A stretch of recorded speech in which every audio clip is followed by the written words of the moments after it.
Take 5. So we've got to read the question very carefully.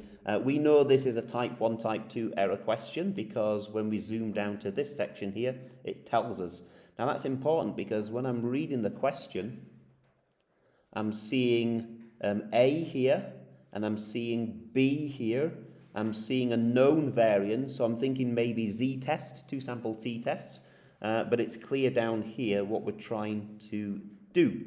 So, first of all, let's think about this because I think Sophie's talking about we think the distribution looks like this. There's a mean of 50 and there's a standard deviation of 6, right?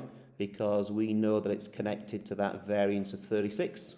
Square root is 6, and we know the mean is 50 here because it tells us here for A, and that's what Sophie thinks. Perfect. But then we've got to be careful because we are not using this particular picture for the question. We're using a very different picture. And so we have to go and have a quick look to see what is the sample size. And I think we see it right. I think we see it 10 different experiments. So here we have a sample size of n equals 10. Now, straight away, when you go to your picture, and I've already pre-drawn it here, we've got to be very, very careful that every calculation we do is on the right picture, samples of size 10, rather than the left picture. So anytime we use norm, CDF, or inv norm, we have to use this standard deviation over here, and not this standard deviation over here. This is the population picture, and this is a picture of how the sample means are distributed. Now, was it 54 or was it 50? Okay, so this is a picture I drew for the next part, I think, but 50 should be here, 50 should be here, but you get the idea that it's actually a lot narrower. So when we go back to here, if I go to this page now, let's redraw the picture. It'll be a lot tighter. Centered around 50, I think it was, right? And sigma now is 6 divided by root 10. So everything we do is on this picture. So now let's go and read the question. And the question is the null and the alternate. So we'll write that down. The null is the population mean equals 50. And the alternate is that the population mean is greater than 50. And it's talking about 5% level of significance. So that's fine. We are going to go and set the 5% upper limit to find the critical region. And this guy here needs to be 5%. So you guys all know, therefore, that all of this here needs to be 95%. And so we are going to be doing... So we know 95%. We need to find the x. This is an inverse normal question. So we get to our calculator.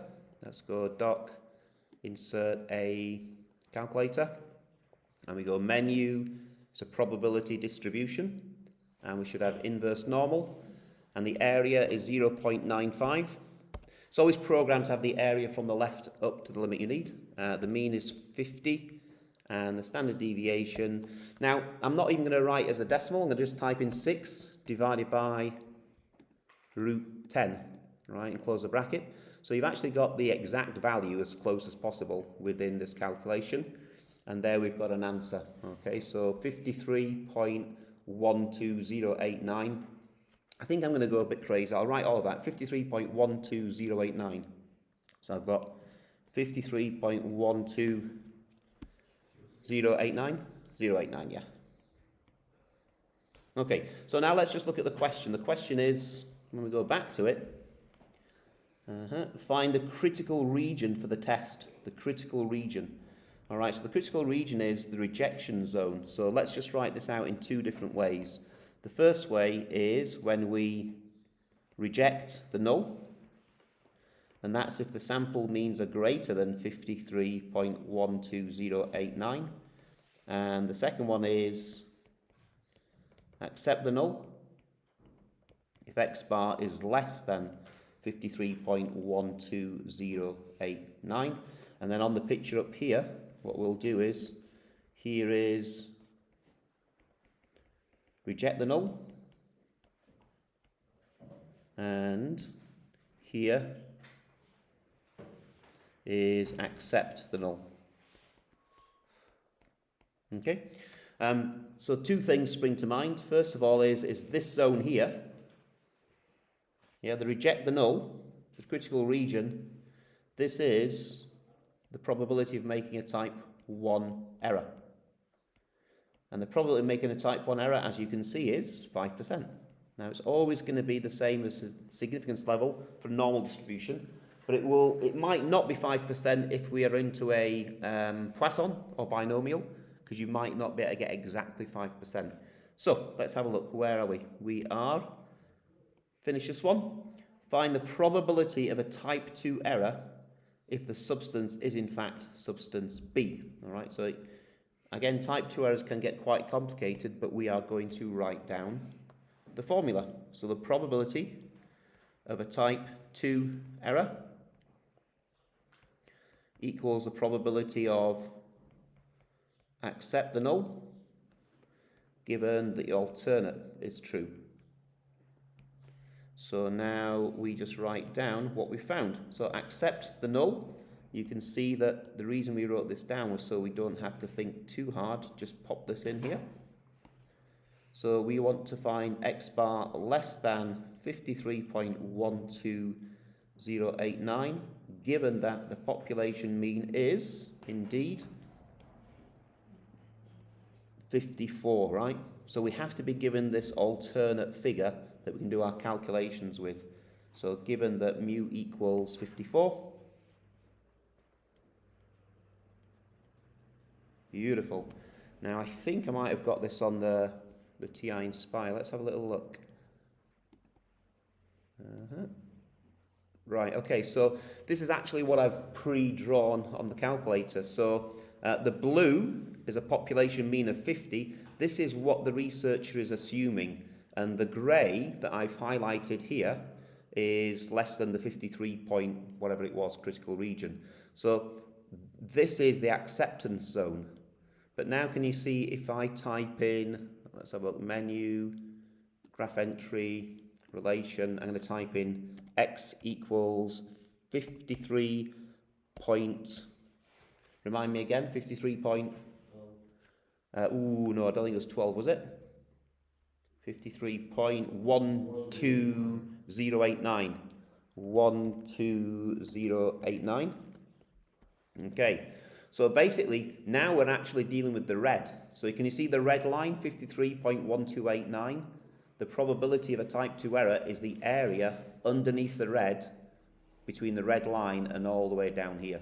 So it's quite interesting that shift across from x equals 50 a mean to a 54 mean means that obviously the area is going to change vastly. All right.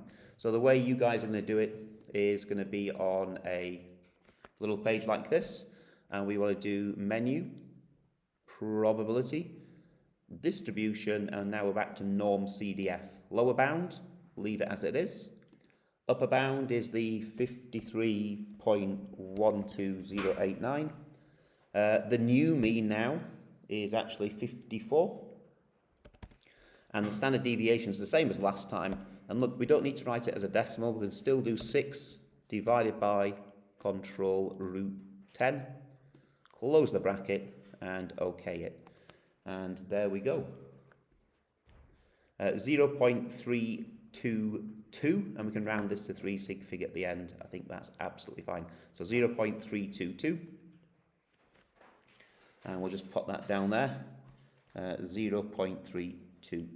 So there you go, the probability of a type 2 error. And the final question, of course, is always state one way Sophie could reduce the probability of a type 2 error. Well, if we go back to TI Inspire, I'll show you on here where the type 2 error is. Maybe I can just delete this. Maybe I can delete this. Maybe I can delete this. So you can see on my picture now that there's a 53.1209. This is the area that Sophie needs to find. I can find it on the calculator by analyze graph and doing an integral. So this graph, lower limit, and this. And there you can see the answer again. So that's the area found. Now what we want to do is we want to reduce the size of that area. Now you can see, can't you, that imagine that this curve could become tighter, as in a lot narrower. Then can you see that this area would automatically reduce? And one way of making this narrower is increasing the sample size. Because the spread of this curve is 6 divided by root 10, and the 10 was a sample size. So if we can make this narrower, that would be a good thing. Yeah. And of course, if you change the significance level of the test, then you would also be able to change this area. So there you have it, take 5. You're welcome.